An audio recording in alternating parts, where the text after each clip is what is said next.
आज जो पत्रकार परिषद रखी हुई है वो पत्रकार परिषद का एक विषय था कि जो माजी खासदार है इम्तियाज जलील, उन्होंने जो आप शब्द बौद्ध समाज के लिए यूज किया और उन्होंने जो एक पत्रकार परिषद में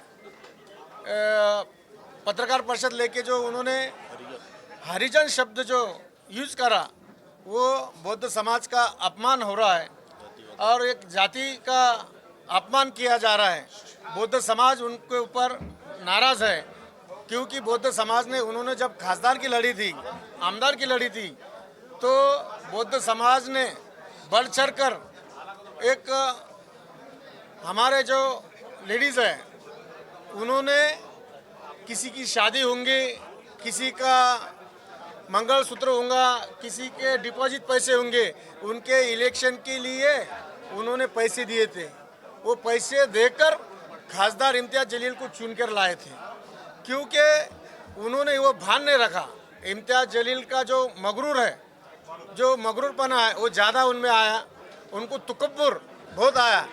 इसलिए इम्तियाज जलील ने विधानसभा जब लड़ी, विधानसभा में वो गिरे, लोकसभा में गिरे, उनको बौद्ध समाज का गुस्सा आया। इसलिए उनके ऊपर जो वो जो कर रहे हैं, उनको जो गुस्सा है बौद्ध समाज का, वो बारंबार वो उगल रहे हैं और वो उगलने के बाद वो बौद्ध समाज को टारगेट कर रहे हैं कि इन्होंने मेरे को चुन कर नहीं दिया। उनको वो गुस्सा है, पहले जो चुन के दिए बाद में चुन के नहीं दिए, लोकसभा में भी और विधानसभा में भी, इसलिए उनको गुस्सा है और वो बारंबार बौद्ध समाज को, मुस्लिम समाज को टारगेट कर रहे हैं। दोनों समाज में झगड़ा होना चाहिए, इसलिए इम्तियाज जलील मुझे लगता है जानबूझकर टारगेट कर रहे हैं और बौद्ध समाज को टारगेट कर रहे हैं। हम हमारे बौद्ध समाज के वतीर से, अंबेडकर कृति समिति की वजह से, सर्वपक्षी की वजह से अगर इम्तियाज जलील को 23 तारीख तक अटक नहीं होती है तो हम 23 तारीख को क्रांति चौक यहाँ से बहुत बड़ा जुलूस, एक मोर्चा लेके पुलिस कमिश्नर पे जाने वाले हैं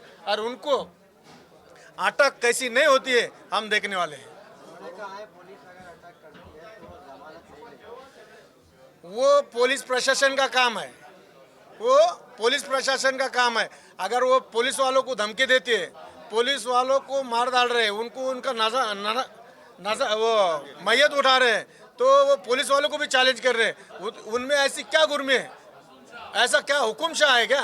वो क्या वो कायदे से बढ़कर है जो उन्होंने अटक हो गया और जामीन नहीं लेंगे? ये कायदे के खिलाफ लोगों को भड़काने का काम, दो समाज में तेढ़ निर्माण करने का काम इम्तियाज जलील कर रहे हैं। उन्होंने वो एक लिखे पढ़े खासदार बोलते हैं, हम मानते हो लिखे पढ़े, लेकिन लिखा पढ़ा होने के बाद अनपढ़ जैसी बातें नहीं करना चाहिए। एक समाज को टारगेट नहीं करना चाहिए और समाज को टारगेट करके उनका गुस्सा जायज़ है समाज पर कि उनको चुन के नहीं, उनके समाज ने भी उनको मतदान नहीं किया, मुस्लिम समाज में नहीं किया, बौद्ध समाज में भी नहीं किया। तो उन्होंने जो काम किया है, वो जो गुस्सा बता रहे, उनका गुस्सा जाए, ये बरोबर नहीं है कि उन्होंने जात के ऊपर आकर बोल के उन्होंने उनका गुस्सा नहीं निकालना चाहिए।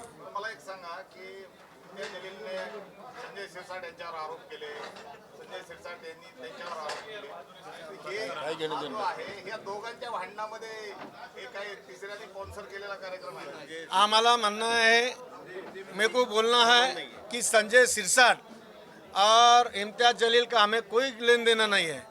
अभी तक उन्होंने 10 प्रेस लिए होंगे संजय सिरसाट साहब के खिलाफ में, हमारे समाज का एक का भी स्टेटमेंट नहीं है, हमने कभी ना स्टेटमेंट दिए। लेकिन जब उन्होंने पत्रकार परिषद में हरिजन जो लफ्ज़ यूज़ करा, उन्होंने जो शब्द यूज़ करा, उसका गुस्सा पूरे समाज में है और उसका रिएक्शन आने वाले 23 तारीख को हम उसके रिएक्शन बता देंगे। उसके साथीदार कंटिन्यू कमेंट्स क्या क्या दो समाज में वो जो गवर्नमेंट के पेपर में लिखा हुआ है वो हमें कुछ मालूम नहीं था, उनके वजह से हमें मालूम हुआ। जिस दिन मालूम हुआ उस दिन हमने विभागीय आयुक्त तक कलेक्टर ऑफिस को निवेदन दिए हैं। और उसके जो साथीदार है कंटिन्यू वो कमेंट्स डाल रहे हैं ऐसा दोनों है समाज में लड़ाई होना चाहिए। कि मुस्लिम समाज और बौद्ध समाज का कुछ भी इशू नहीं है, ये सिर्फ इशू जो है वो इम्तियाज जलील के लिए है। इनकी जो राजकीय लड़ाई जो चालू है संजय सिरसाट और इम्तियाज जलील की, संजय सिरसाट से हमको कुछ लेना देना नहीं, मगर प्रेस कॉन्फ्रेंस में जब उन्होंने कहा हरिजन एक बार नहीं कहा उन्होंने, बार बार कहा। हरिजन कहने के बाद हमारी जो भावना है और औरंगाबाद में जो अम्बेडकर चळवळ है वो हमेशा इसके खिलाफ लड़ती आई हुई है और हम ये सह नहीं कर सकते। उन्होंने पहले ही हमारे बच्चों को टारगेट करने का काम किया, 5-5 हज़ार रुपये लेते और क्या क्या करते, ये सब गुंडे है, वो है, ये 7 कोटी वाले है, ये है। अरे भैया हमारे समाज के लिए स्कीम है तो हमारे समाज के लोग लेंगे ना, दूसरा समाज के लोग आदमी थोड़ी जाके वो स्कीम ले सकता। उनको ये बात समझना चाहिए कि जो भी लोन मिलता है वो सहकार एक्ट के अनुसार है, वो भरना ही पड़ता। जो काम नहीं करेंगे, जो अच्छे धंधे करेंगे, जिसका अच्छा बिजनेस चलेगा वो तो रहेगा रोजगार के लिए। सब ये सेंट्रल गवर्नमेंट स्टेट गवर्नमेंट का प्रोविजन है। मेरा यही कहना है कि इम्तियाज जलील से कि आपको बाबा साहब अम्बेडकर ने चुन के लाए, खासदार बनाए। कभी भूतो ना भविष्य यहाँ पे कोई आदमी खासदार चुन के आ नहीं सकता, फिर भी आपको खासदार बनाए सब लोगों ने, सबने एकता बताए। और इस बार तुम गिर गए तो तुम बौद्ध समाज को टारगेट कर रहे, अम्बेडकर चळवळ को टारगेट कर रहे। पिछले बार भी कुछ इलेक्शन में उन्होंने अम्बेडकर समाज को टारगेट करने का काम किया। मेरा यही कहना है कि